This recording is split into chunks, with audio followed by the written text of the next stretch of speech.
Hello students, আজকে তোমাদের সামনে তোমাদের clerkship, WP, KP, GD constable, NTPC এইসব মাথায় রেখে আজকে তোমাদের জিকেগুলো করাচ্ছি। ওকে, প্রত্যেকটা এক্সামের জন্য ভীষণ ইম্পর্টেন্ট, একদম ক্যাপসুল বলতে পারো। মানে এগুলো প্রিভিয়াস ইয়ারে প্রত্যেকটা এক্সামে এসেছে, বারবার এসেছে, একবার না। ঠিক আছে, আর এগুলো তোমাকে পড়তেই হবে, কারণ তুমি এগুলো না পড়ে গেলে তুমি কোনোদিন পরীক্ষায় বসতে পারবে না, আর এগুলো অবশ্যই দরকার। ওকে, আমি আর কথা বাড়াচ্ছি না, চলো স্টার্ট করা যাক।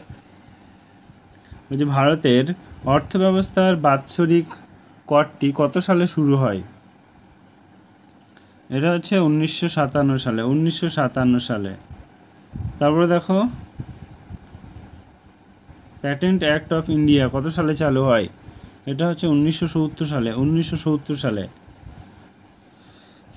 যে ভারত ও শ্রীলঙ্কার মাঝখানে যে উপসাগর তার নাম হলো, ভারত এবং শ্রীলঙ্কার মাঝখানে যে উপসাগর তার নাম হলো কি? ভারত এবং এটা হচ্ছে মান্নার উপসাগর। নেক্সট কোয়েশ্চেন দেখো, যে ভারতের অবস্থিত নিম্নলিখিত অঞ্চলগুলি কোনটি প্রাচীনতম শিলা দিয়ে গঠিত? এটা হচ্ছে তোমার আরাবল্লী পর্বত। তো ভারতের মৃত আগ্নেয়গিরি কোনটি? এটা হচ্ছে তোমার ব্যারেন দ্বীপ। তারপরে দেখো কোয়েশ্চেন, দেখো রাজস্থানের লুনি নদীর অববাহিকা তৃণভূমির নাম কি? এটা হচ্ছে তোমার বাগুর। দাগ ও হুলিয়ার প্রবর্তন কে করেন? 116 দাগ ও হুলিয়ার প্রবর্তন কে করে? এটা হচ্ছে আলাউদ্দিন খিলজি। তারপর কোয়েশ্চেন, কর্ণাটকের সমভূমি কোন স্থান থেকে কোন স্থান পর্যন্ত বিস্তৃত? এটা গোয়া থেকে ম্যাঙ্গালোর।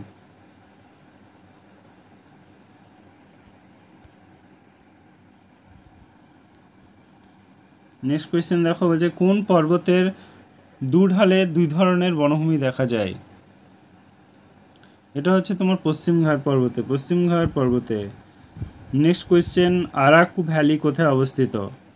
এটা হচ্ছে তোমার অন্ধ্রপ্রদেশে অবস্থিত। তারপর যে 1 নম্বর জাতীয় সড়ক দিল্লির সঙ্গে কোন শহর যুক্ত করেছে?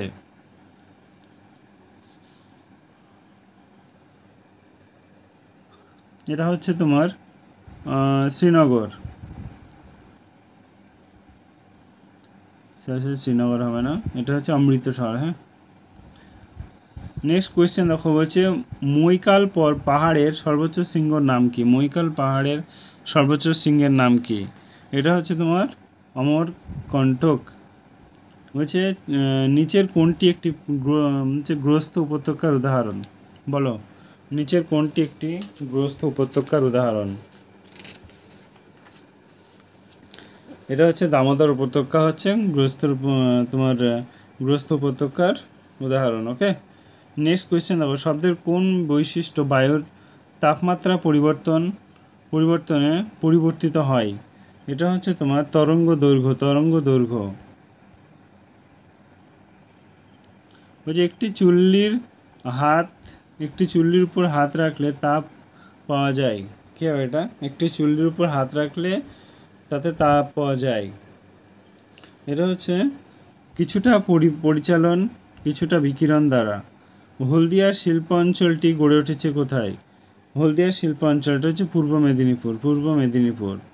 ভারতের বৃহত্তম লৌহ ইস্পাত শিল্প কোনটি? এটা হচ্ছে তোমার জামশেদপুর। তারপর হচ্ছে ধনেখালি কী ধরনের জন্য বিখ্যাত? এটা হচ্ছে তাঁত শিল্পের জন্য বিখ্যাত। ভীষণ ইম্পর্টেন্ট এগুলো, এই কোয়েশ্চেনগুলো।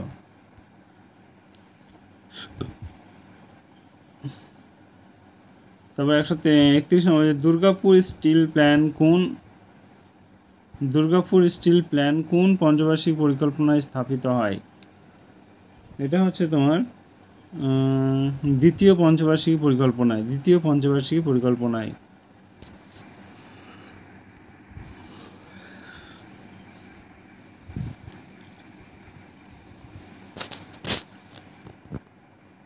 বলছে যৌথ বন সংরক্ষণ প্রকল্প পশ্চিমবঙ্গের কোথায় অবস্থিত?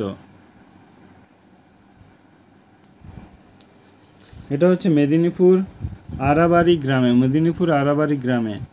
নেক্সট কোয়েশ্চেন দেখো, বলছে কুইলা পালের অরণ্য পশ্চিমবঙ্গের কোন জেলায় অবস্থিত?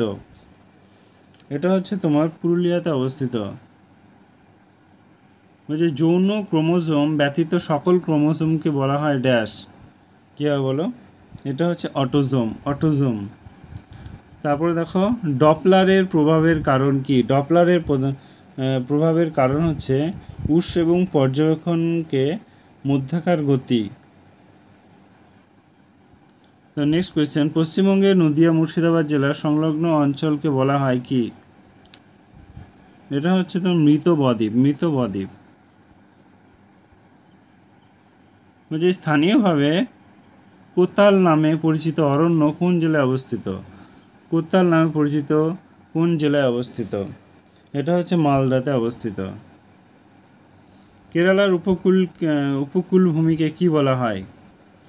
এটা হচ্ছে মালাবার উপকূল। বলয় পরীক্ষার সাহায্যে যে অম্লমূলকটি চেনা যায় সেটি কি? এটা হচ্ছে তোমার নাইট্রেট। তারপর হচ্ছে 142 কি বলেছে?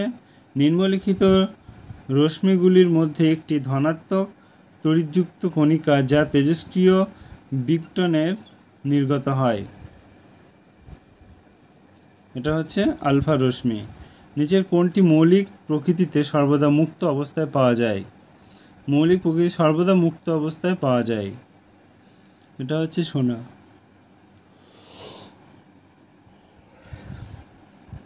সুষম খাদ্য কার্বোহাইড্রেট ফ্যাট প্রোটিনের অনুপাত হলো কী হবে?